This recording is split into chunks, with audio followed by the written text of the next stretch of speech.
being it thinking this can't be real. How can someone have got away with this for so long?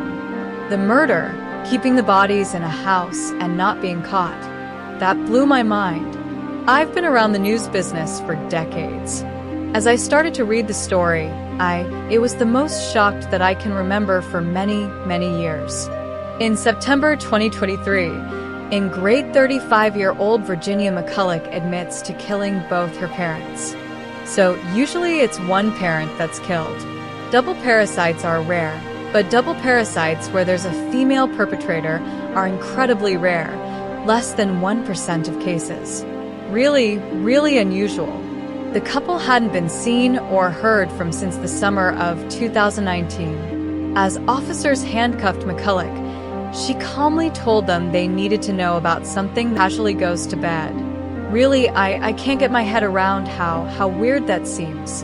What kind of person administers poison to her parents, and then climbs into bed, goes to sleep, as if it was just another day? It takes a particularly wicked kind of mind to have that attitude, I would suggest. She must have gone to that bed that night with her fingers crossed, thinking, this is the night. Stabs her mother so many times gives us indication that this is just an act. This is just something that has to be done. She can see what's happening, but the emotion behind that veil isn't actually there. It's a really awful death for the mother, who would have known that her own daughter was killing her. It's rare that we see this level of violence from women. This is a lot of pent-up resentment, a lot of pent. How can I rationally get away with this crime? And how long can I get away with it for? She hides her mother Lois's corpse inside a bedroom wardrobe, sealing it shut. Then, using breeze blocks and filler, she builds a makeshift mausoleum. Her father's corpse is stashed inside and covered with at least 11 layers of plastic. She disguises it all with multiple blankets. So I'm looking at an image of John's study where Virginia has created for one reason. The day after she committed the crimes, she went into town, had a little bit of a spending spree, and bought some jewelry. I think that for her, that shopping spree after she'd killed her parents was her version of celebrating. After being supported by her parents for most of her adult life, with them out of the way, her behavior escalates. Days after she has murdered her mother, she has applied for a credit card and it's proper that I serve my punishment. So yeah. Are you happy to sign that?